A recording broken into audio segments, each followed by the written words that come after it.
अस्सलाम वालेकुम दोस्तों, कैसे हैं आप लोग? खैरियत से हैं? पाकिस्तान तहरीक इंसाफ की हुकूमत का एक और शाहसाना, एक और अजीम कारनामा दोस्तों सामने आ गया है, जिसका जब आजकल जिक्र भी है, चर्चा भी है, वो है फखरिया पेशकश जस्टिस अजमत सईद साहब। कौन है? आप मुझसे बेहतर जानते हैं। पहले छोटी सी इनकी तारीफ और उसके बाद इन पर ऐड करेंगे उनके बारे में हम बिल्कुल उस पे अथेंटिक कह सकते हैं कि ये जनाब जब ब्रॉड शीट का यहाँ पे सारी वो हो रही थी, यहाँ पे मुहदे हो रहे थे, ब्रॉड शीट के साथ ऑपरेशन चल रहे थे। ये पहले उस वक्त वहाँ पे ये प्रोसिक्यूटर थे वहाँ पे नैब में। सो जिस दिनों में ब्रॉड शीट का सारे केसेस हैंडल हो रहे थे, सारा कुछ किया जा रहा था, तो शेख अजमत सईद साहब जो हैं सुप्रीम कोर्ट के रिटायर्ड जज जो हैं, ये नैब में बैठे हुए थे, नैब में ही थे वहीं पे। और बाद में इनको प्रोसिक्यूटर मतलब इनको प्रमोशन की गई, इनको डिप्टी प्रोसिक्यूटर बनाया गया। सो हम कहना ये चाहते हैं कि मैं उम्मीद की जाती है बहुत अच्छे जज हैं कि अपने आप से को विड्रॉ कर। बहुत लंबी वीडियो है, इसमें बहुत सारी ऐसी चीजें हैं जो अब साबित दिखाएंगे तो फिर क्लिप लंबा हो जाएगा, लेकिन आपने सुन लिया कि इनकी तारीख क्या है और ये क्या थे और अभी इनको क्या जिम्मेदारी दी गई है। इनको ब्रॉडशीट स्कैंडल की तहकीकाती कमेटी का सरबराह मुकर्रर कर दिया गया है।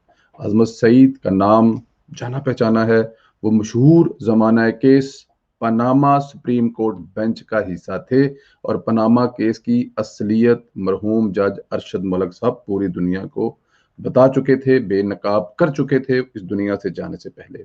ब्रॉडशीट का मामला इतना सादा नहीं जितना हुकूमत बनाकर अपनी पसंद के बंदे को कमेटी का सरबराह बना दिया है और बाकी के नाम, बाकी जो बंदे हैं वो भी खुद सरबराह करेगा क्या? उसको एक व्हाट्सएप आएगा कि ये बंदों का अनाउंस कर दो, वो कर देगा बेचारा, उसने क्या करना है। Justice retired Azmat Saeed Shaukat Khanum board of governor के रुकन भी हैं, मतलब इमरान खान के अपने बंदे हैं।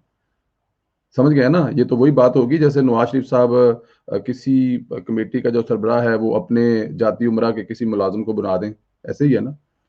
इत्तेफाक हॉस्पिटल के किसी गवर्नर को बना दें तो क्या उस पर कोई इमरान खान साहब सवालिया निशान नहीं उठाएंगे? लेकिन क्योंकि इमरान खान है, अब इनकी जो जानबदारी को मुकम्मल तौर पर ये बात वाजिया करती है कि वो इमरान खान के कितने नजदीक हैं। जस्टिस अजमत सईद को किन मकासद के लिए इस कमेटी का सरबराह बनाया है ये भी वाजिया हो जाता है। यही नहीं, आपने इस शख्स को एक ऐसे स्कैंडल की तहकीकाती कमेटी का सरबराह बनाया है जो खुद इसका हिस्सा रहा है। जी जनाब, मुशर्रफ के दौर में नैब का ब्रॉडशीट से माहिदा हुआ।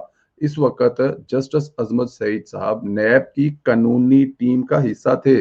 जो शख्स इस अदारे का हिस्सा रहा वो कैसे गैर जानबदार तहकीकात करा सकता है? जस्टिस अजमत सईद साहब जो हैं ये परवेज मुशर्रफ के नीचे भी काम कर चुके हैं। अब ये तमाम बातें अगर देखी जाएं, बोर्ड ऑफ गवर्नर, पनामा जैसे मुतनाज़ा केस के बेंच का हिस्सा होने वाला, और उसके बाद जब ये तहकीकात ये ब्रॉड शीट से मुआहदे हो रहे थे नैब के, तो ये नैब की टीम के अंदर थे।